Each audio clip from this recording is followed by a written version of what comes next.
Welcome. You're listening to the Malcontent News Russia-Ukraine War podcast, the show that cuts through the fog of war and updates you about the ongoing conflict in Ukraine. Don't forget to like, comment, and subscribe on Apple Podcasts, Spotify, and Google Podcasts. Hello, I'm Marina Yevshan, co-host of the Russia-Ukraine War Report podcast, and today is February the 15th, 2024. It's been 3,671 days since Russia's illegal occupation of Crimea on January 27, 2014, and 1 year and 356 days since Russia expanded its war of aggression against Ukraine. Today's podcast looks at events that happened on Wednesday and Thursday morning. During the podcast, you will find the Russia-Ukraine war map helpful to visualize the areas discussed. A link is in the podcast description.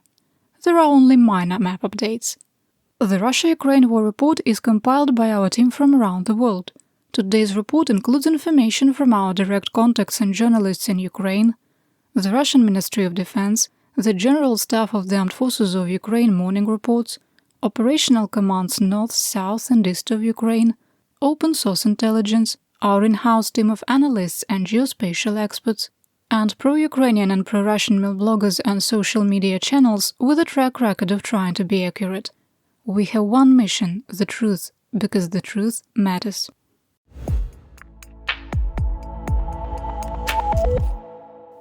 Let's start with the daily assessment. 1. Our previous assessment that there was an increased risk of a large-scale Russian missile attack over the next 3 to 6 days after the sinking of another Russian Black Sea Fleet vessel was regrettably accurate. 2. The United States has ended financial and military aid to Ukraine, unless there is an unforeseen event that changes congressional leadership before the 2024 elections. 3. We maintain that the acute shortage of ammunition is directly impacting the battlefield and contributing to recent Russian advances. 4. The early and likely temporary arrival of Zaporizhzhia is slowing the operational tempo due to poor tractability. 5. We maintain the operational situation in Avdiivka has become untenable, and Ukrainian forces should withdraw from some of their positions in the southeast to preserve personnel and equipment. 6. Russian commanders have put mission objectives over all other considerations and are committed to capturing the Avdiivka salient regardless of the cost. 7. Russian forces continue their offensive to capture Chasiv Yar west of Bakhmut. 8. Combat that closely resembles World War I trench warfare versus 21st century combined arms maneuver warfare will continue for the foreseeable future. 9. Russia's ongoing political purge is accelerating, and the Putin regime is fast-tracking its transition into a fascist state. In the medium and long term, this shift will further endanger global security and stability. This is the last day for this entry. 10. We maintain that while the possibility of an intentional nuclear accident caused by Russian occupiers at the Zaporizhzhia nuclear power plant remains low, the condition is more serious than what the International Atomic Energy Agency is reporting.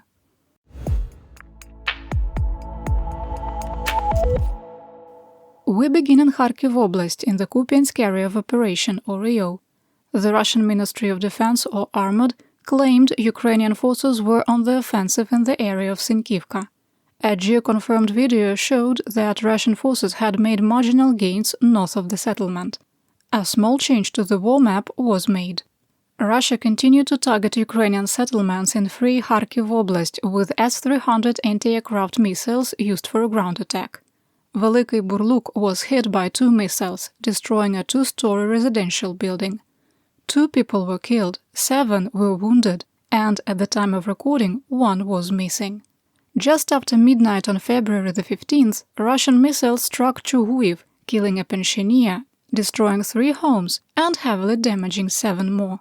A city administration building, gas pipelines and the local power grid were also damaged. In the Kremennaio of Luhansk Oblast, Armored reported that Ukrainian forces were on the offensive near Terny, and the General Staff of the Armed Forces of Ukraine, or GSAFU, reported fighting east of Yampolivka. A geolocated video showed a Ukrainian BMP-1 infantry fighting vehicle destroyed by a landmine east of Yampolivka.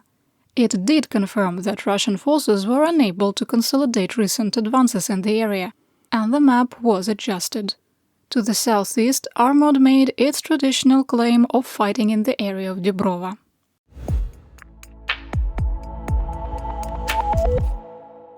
Next, let's talk about the Donbas, starting in northeastern Donetsk Oblast. In the Bakhmut AO, heavy fighting continued near Bogdanivka and Khromovo. Ukrainian forces were able to stabilize their defensive lines.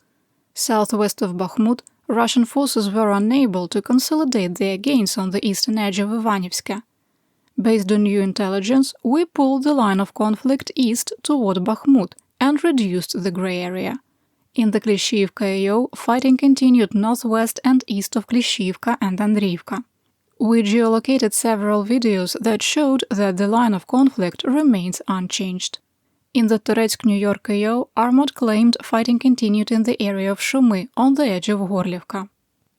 In southwestern Donetsk Oblast, the Ukrainian 3rd Separate Assault Brigade held back Russian advances on the north flank of the Avdiivka AO, while the situation deteriorated on the southern flank. The Commander-in-Chief of the Armed Forces of Ukraine, Colonel General Alexander Syrsky, and the Minister of Defense Rustem Umerov went to the front lines in Avdiivka. After his tour, Syrsky said, quote, "The operational situation is extremely challenging and tense.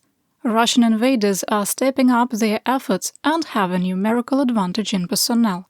They have little regard for human life and persist in mounting assaults with troops as cannon fodder."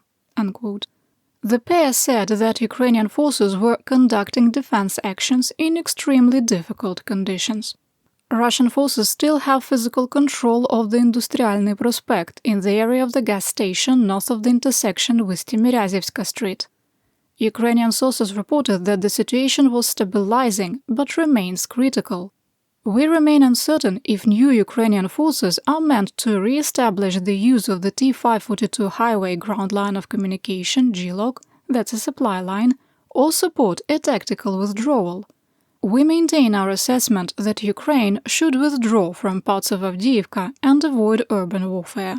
The commander of the Tavria Operational Strategic Group of Ukrainian Forces, Brigadier General Alexander Tarnavsky, said that the area under his command was subject to 73 airstrikes. Analysis by Andrew Perpetua found that on February the 14th, 40 bombs hit Avdiivka. On the southern flank, Russian forces advanced northeast of Opytne, putting the Zenit air defense station into a deeper salient. In our assessment, the situation has become critical. Ukrainian commanders likely won't order withdrawal until the situation has become hopeless, due to Zenit being one of the last areas of high ground controlled by Ukraine. Russian forces continued their attempts to advance through the no-man's land between Severne and Vodyane, with no change in the situation. Fighting also continued east of Nevelske. In the Marinka AO, videos analyzed by our geospatial team showed that Russian claims of an advance in eastern Gorhiivka were false. There has been no change in the situation. Russian attempts to advance from the southern edge of Marinka toward Pobeda continued to be unsuccessful. In the Vuhledar AO, Russian forces continued to attack Novomykhailivka from the east and southeast, suffer losses, and return to their existing defensive positions. In the Staromlynivka AO, Armod claimed there was renewed fighting on the Donetsk-Zaporizhzhia Oblast administrative border near Pryutne.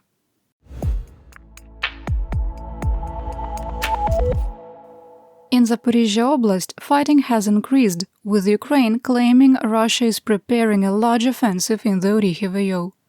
Russian forces continued their attempts to advance toward Mala-Tokmachka without success. Fighting also continued west of Robotyne with no change in the situation. On February the 13th, a Ukrainian Mi-8 helicopter was shot down between Robotyne and Verbove. The crew did not survive. The spokesperson for the Tavria Operational Strategic Group of Ukrainian Forces, Dmytro Lychovy, speaking on Marathon, said that Russia was preparing a major offensive in the Orikhiv AO. Quote, "There will be a new attack of the enemy, because the grouping of the enemy which has accumulated there is approximately the same in size as the Avdiivka direction." Unquote. This would be approximately 40,000 troops. Overnight, at least one Russian missile hit Zaporizhzhia, wounding 6 people. Apartment buildings, a school, and a business were damaged. 2 first-person view one-way drones struck the city council building in occupied Enerhodar, causing light damage.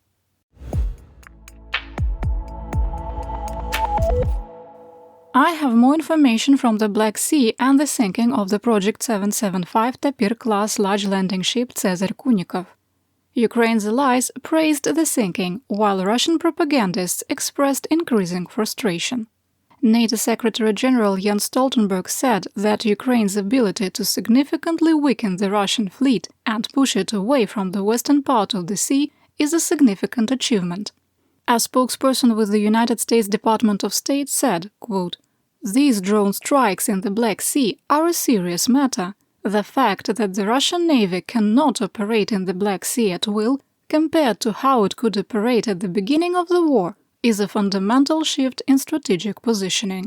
Unquote. In contrast, Russian war correspondent and propagandist Oleg Blokhin questioned the competency of the Black Sea Fleet leadership. Quote, "Question: what are we doing wrong and how to fix it? Such a number of successful defeats of our ships for the Ukrainians has already gone beyond the norm. There is no point in whining, but the situation needs to be corrected." Unquote. Here's an idea: go home. Russian warships would stop sinking at the rate of 1 a month for the last 7 months if you end the war and go home. Former State Duma deputy and retired Colonel Viktor Alksnis was also critical. Unlike Blokhin, he did blame technology. Quote, "The Black Sea Fleet does not have the technical means to control the Black Sea waters and the airspace above it. In the USSR, there were about 40 AWACS of the A-50 type. Today, there are 8 aircraft left, which are equipped with electronics from the 80s and do not meet the requirements of today. The new AWACS A-100 has been in development for about 10 years and is unlikely to be brought to mass production." Unquote. Insurgents in Sevastopol showed the Project 1171 Tapir-class large landing ship Nikolai Filchenkov being towed through Sevastopol Bay. The vessel didn't have apparent damage, but appeared to be in a state of disrepair.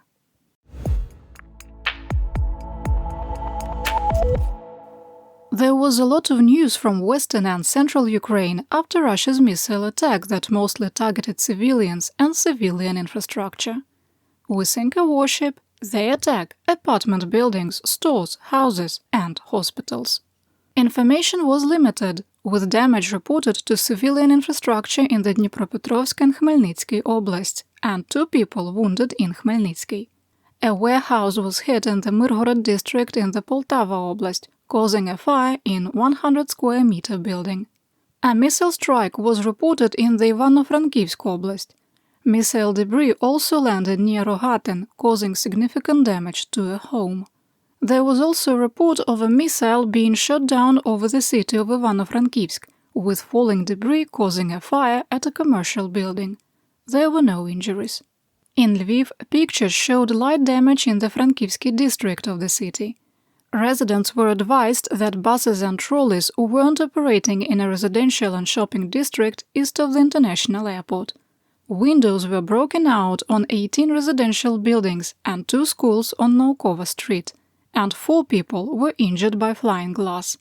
The mayor reported that more than 10 missiles targeted the city, with 1 hitting an infrastructure facility.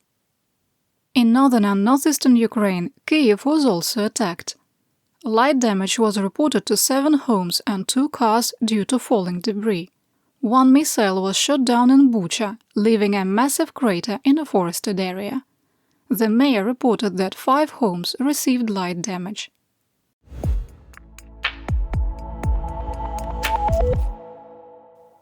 It happened again. Due to the Russian missile attack on Ukraine and cruise missiles that loitered in the Lviv area, the Polish Air Force, supported by the United States, scrambled F-16 fighters and a KC-135 aerial refueling tanker. Operational Command of the Armed Forces of Poland issued a statement, quote, "We warn that Polish and Allied aircraft have been activated, which may result in increased noise levels, especially in the southeastern part of the country." Unquote. The United States Air Force KC-135 orbited 25 kilometers from the Ukrainian border during the attack. You're listening to the Malcontent News Russia-Ukraine War podcast. Our team of journalists, researchers, and analysts is funded by readers, listeners, and viewers just like you. To support independent journalism, please consider becoming a patron. You can find us on patreon.com/malcontentnews.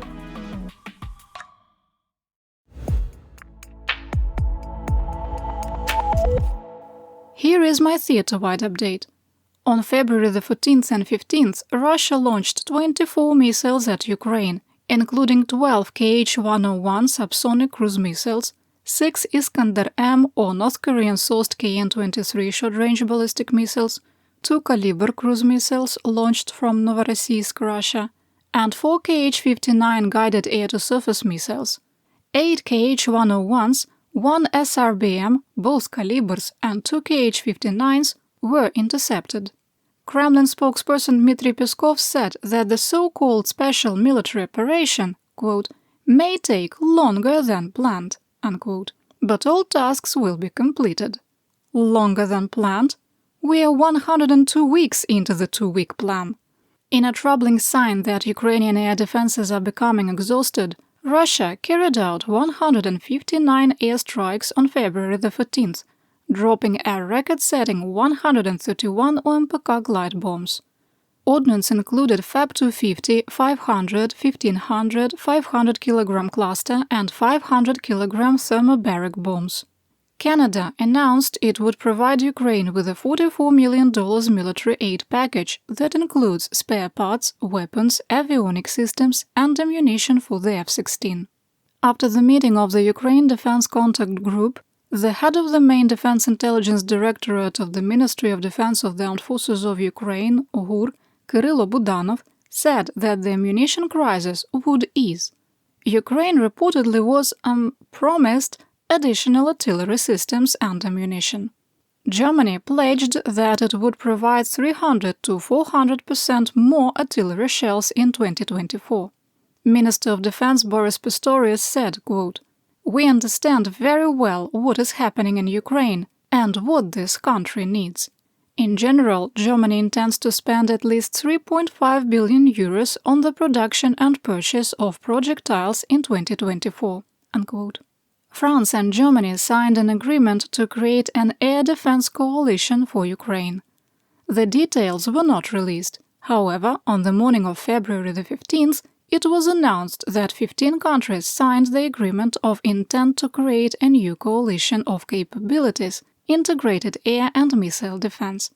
Minister of Defense of Ukraine Umerov said, quote, "Air defense is of critical importance for saving the lives of Ukrainians. We are grateful to our partners for their unwavering support. Together we are stronger." Unquote. The Netherlands is joining the Lithuania and United Kingdom-led drone coalition. Minister of Defense Kajsa Ollongren said that the newly created coalition, quote, will be able to respond to Ukraine's new requests as they see how the struggle at the front is developing, unquote. The White House rejected a request from Speaker of the House Mike Johnson for a private one-on-one meeting with President Joe Biden to discuss the supplemental spending bill that would provide military aid to Ukraine, Israel, and Taiwan. In a closed-door meeting with House Republicans, Johnson said he would not be rushed to pass the nearly $96 billion aid package. A private survey of congresspersons indicated that if the bill were put on the floor, it would pass easily with more than 300 votes. Republican senators have reportedly increased pressure on Johnson to move the bill forward, with Tom Tillis warning that the House and Senate could lose seats in the 2024 elections due to the continued dysfunction. National Security Advisor Jake Sullivan once again warned that the fate of Ukraine and the reputation of the United States was being harmed. Quote, "Every day comes at a cost to the people of Ukraine and to the national security interests of the United States of America. The stakes are getting higher and the costs of our inaction are also getting higher every day, especially in Ukraine." Unquote.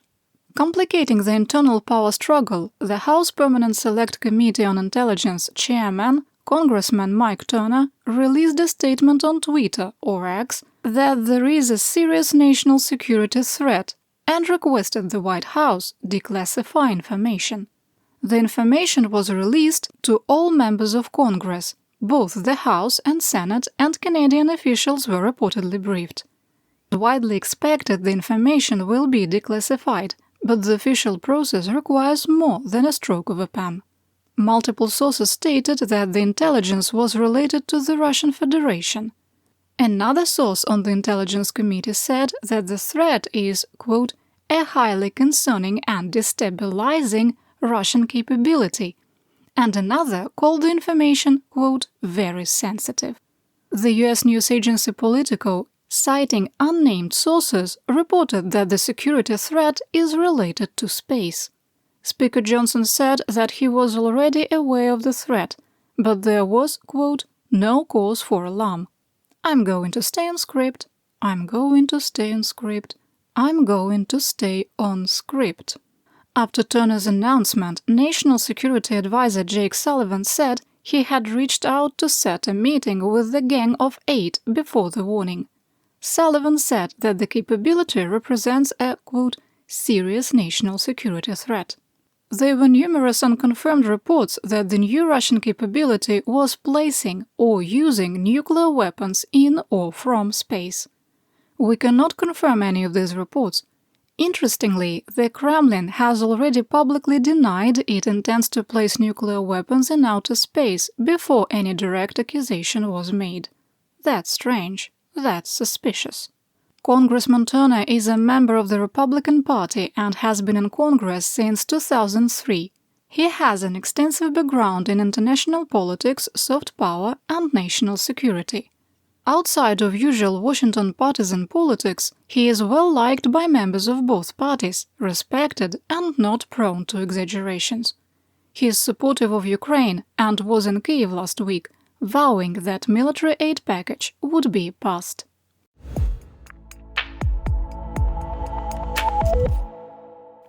It's time for Mobiks, Mobilization and Mir. Lieutenant Colonel Stanislav Klukin, reportedly the acting commander of the 17th Tank Regiment assigned in the Kherson AO, was killed by his own troops on November 28, 2023. A Russian soldier who was reportedly drunk and despondent went to the command post, shot 2 guards, entered the CP and shot the commander and 3 more soldiers. On February 13th, the commander of the 177th Naval Infantry Regiment, Colonel Magomet Magomedjanov, died from wounds he received in combat. The 177th is assigned to the Klishivka AO. In a shocking video, a Chechen commander recorded himself in Grozny, going to international contract soldiers and appearing to be providing well wishes. In reality, he was mocking the non-Chechen speakers, saying repeatedly, "This one will be killed." I'm not kidding. Then he thought it would be a great idea to share the video on social media. We'll link to it in our situation report, and there is more information in the podcast description. And that's what we know. Your support of my home, Ukraine, helps us make history and protect the future for all.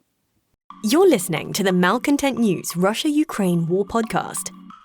Our team of journalists, researchers, and analysts is funded by readers, listeners, and viewers just like you.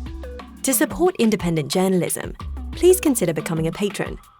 You can find us on patreon.com@malcontentnews.